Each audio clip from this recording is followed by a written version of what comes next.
திரு கனக சபாப்தி, எப்படி பார்க்குறீங்க இந்த விமர்சனங்கள்? 20 நிமிடத்துக்கு முன்னாடி அமெரிக்க அதிபர் பேசுகிறாரு, அப்போ இதையெல்லாம் கவுண்டர் பண்ண வேண்டாமா அப்படின்னு ஒன்று வைக்கிறாங்க. அதுக்கு முன்னாடி பிரதமருடைய இந்த மெசேஜ்னு நீங்கள் என்ன பார்க்குறீங்க?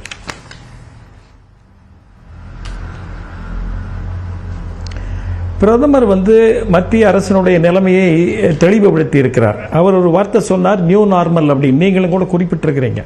இப்போ காங்கிரஸ் ஆட்சி காலத்தில் மும்பை அட்டாக், எந்த தாக்குதல் வந்த போது நாம் திருப்பி தாக்குதலை. ஆனால் இப்போ நீங்கள் பார்த்தீங்கன்னா புல்வாமாவாகட்டும், அதற்கு முன்னால் பின்னால் வந்த நிகழ்ச்சிகளாகட்டும், ஒவ்வொரு தடவையும் நாம் தாக்குதல்களை கொடுத்திருக்கிறோம். இந்த முறையை பொறுத்த வரைக்கும் இலக்கு என்ன, அடைந்து விட்டீர்களா என்று 2 நண்பர்கள் கேட்டாங்க.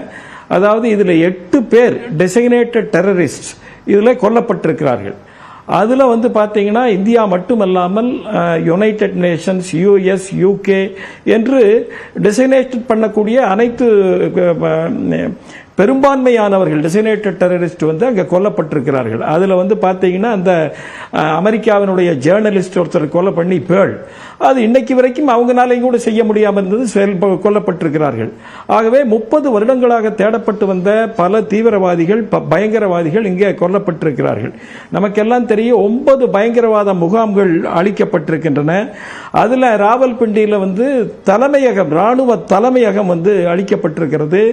இந்த ஜெய்ஷே முகமது மற்றும் லஷ்கர்-இ தொய்பா தீவிரவாதிகள் பல பேர் இதில் இறந்திருக்கிறார்கள். பாகிஸ்தானினுடைய 11 விமான தளங்கள் நசுக்கப்பட்டுள்ளன. அதில் மிக முக்கியமானதெல்லாம் கூட இருக்குது. ஆகவே இப்போ இந்திய தாக்குதல் மிக தீவிரமாக இருந்திருக்கிறது. அதனால தான் அவர் 100ன்னு குறிப்பிடுறாரு, பொதுவாக குறிப்பிடுகிறாரு. வழக்கமாக இந்த ராணுவத்தில் நீங்கள் அந்த அதிகாரிகள் 3-4 நாட்கள் பேசுவதை பார்த்தால் நமக்கு தெரிந்திருக்கும். சரியான விவரங்களை இந்த சமயத்தில் அவங்க சொல்லக்கூடாது என்று நினைத்திருக்கலாம். ஏனென்றால் இன்னும் கூட முழு ஒப்பந்தமானது, முழு சீஸ்ஃபயரானது வரவில்லை. நம்மை நாட்டை பொறுத்தவரையில் நமக்கு தெரியும், அவர்களுடைய தாக்குதல் நாம் மிக நல்ல முறையில் அதை சமாளித்திருக்கிறோம். இது உலக நாடுகளே பாராட்டுகின்றன. இப்போ அந்த S-400 உபயோகப்படுத்தினதா இருக்கலாம். அப்புறம் நம்முடைய ஆகாஷ், நம்ம உள்நாட்டில் தயாரிக்கப்பட்ட அந்த ஆகாஷ், அந்த முக்கியமான அந்த தளவாடம் வெளிநாட்டு ட்ரோன்களை தடுத்து இங்கே நம்முடைய கோயில்களையும் குருத்வாராக்களையும் இருப்பிடங்களையும் சிவிலியன்கள் வாழக்கூடிய இடங்களையும் தடுத்திருக்கிறது. இதில் நாம் கடந்த 10 வருஷமா எடுத்த ப்ரிப்பேர்ட்னஸ் மிக முக்கியமாக இருக்கிறது. 2018 நாம 35,000 கோடி ரூபாய்க்கு 5 அந்த இது வாங்குறதுக்காக நாம ஒப்பந்தம் போட்டோம், S-400. அதுல 300 இடங்கள்ல இப்ப ஆபரேஷன் இருக்கிறது. அது போக இஸ்ரேலில் இந்த Barak 8 medium range surface to air missile. ஆகவே நாம் இது தயாராக இருந்திருக்கிறோம். நாம் நம்முடைய இலக்கில வெற்றி அடைந்திருக்கிறோம். வெற்றி அடைந்ததுனால தான் நாம் அவங்க அமெரிக்கா இப்ப விவரங்கள் எல்லாம், புள்ளி விவரங்கள் எல்லாம் வந்திருக்கின்றன, இந்த சீஸ்ஃபயர் அறிவிப்பை அமெரிக்க அரசாங்கமும் அமெரிக்க அதிபரோ கொடுக்கறாங்களேன்னு கேக்குறாங்க இவங்க. நாம அதை பத்தி கவுண்டர் பண்ணவே இல்லையே. அவர் 2 நாட்களா அவங்க கிளைம் பண்றாங்க. அதுல இல்ல 2 நாட்களா பண்ணலீங்க. முதல்ல பண்ணதுக்கு நாம கவுண்டர் கொடுத்திருக்கிறோம். முதல்ல ட்ரம்ப் அப்ப சொன்னதுக்கு நாம ஜெய்சங்கர் தெளிவாக பதில் கொடுத்திருக்கிறார். இது 2 நாட்டு பிரச்சனை. இதுல மோடி கூட இப்ப சொன்னார் பாருங்க, இது 2 நாடுகளுக்குமான பிரச்சனை. இதுல வேற எந்த நாட்டினுடைய தலையீட்டையும் நாங்கள் ஏற்றுக்கொள்ள மாட்டோம், ஏற்றுக்கொள்ளவில்லை என்று சொல்லி இருக்கிறார். அதற்கு பின்னால் இப்ப ட்ரம்ப் சொல்லி இருந்தாருன்னா அதற்கு தக்க பதிலடி அவங்க கொடுப்பாங்க. நாம நம்முடைய நிலைமையை தெளிவுபடுத்தி கொண்டிருக்கிறோம், தெளிவுபடுத்தி இருக்கிறோம். அதுதான் இந்த அவர் சொன்னார். நீங்க அந்த ஜேடி வான்ஸும் நம்முடைய பிரதமர் பேசின அந்த உரையாடல் கூட வந்திருக்குது. அதில் என்ன சொல்லியிருக்காருன்னு சொன்னா, நம்ம சமாதானமாக போகத்தான் விரும்புகிறோம், ஆனால் அவர்கள் எங்களை தாக்கினால் அதற்கு தக்க பதிலடியை நாங்கள் கொடுப்போம் என்று அவரிடத்திலும் அவர் சொல்லி இருக்கிறார். ஆகவே இதுல எந்த விஷயம் இருக்கு. பிரதமர் விட்டு அமெரிக்கா என்றோ, ட்ரம்ப் என்றோ, ஜேடி வான்ஸ் என்றோ, மார்க்கோ ரூபியோ என்றோ, இதுவரை இந்த கணம் வரை, அதாவது 8:42 வரை ஜெய்சங்கரோ பிரதமரோ இன்னும் குறிப்பிடவில்லை. ஜெய்சங்கரோ பிரதமரோ இந்தியாவில் இருக்கின்ற ஒரு அதிகாரியோ அபிஷியலாக எங்கேயுமே சொல்லவில்லை என்றதான் உண்மை நிலை. ஒன்று. ரெண்டாவதாக சார் சொல்றாரு GHQ தாக்கப்பட்டதுன்னு சொல்றாரு. பிண்டியில் இருக்கின்ற GHQ, அது நீங்க நரசிம்மன் சார்கிட்டே கேட்டுக்கங்க. டெஃபினட்டாக கிடையாது. GHQ was not attacked. அது பண்ண மாட்டாங்க. சார்கிட்ட வேணா கேட்டு பாருங்க நீங்க.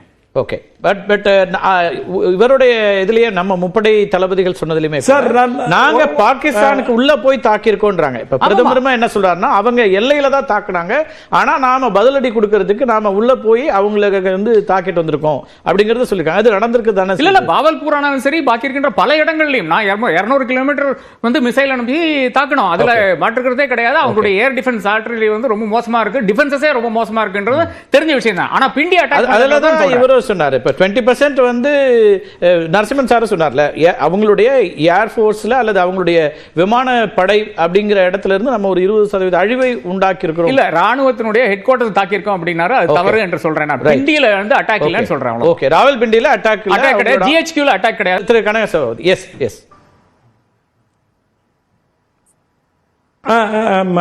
கார்த்திகை, ராவல்பிண்டி அட்டாக்கை பத்தி செய்திகள் வந்திருக்கின்றன. நண்பர் பார்க்கலாம். நாம வந்து ஓய்வு பெற்ற அதிகாரி இருக்காரு, நாம அவரை கேட்கலாம். ஒன்று.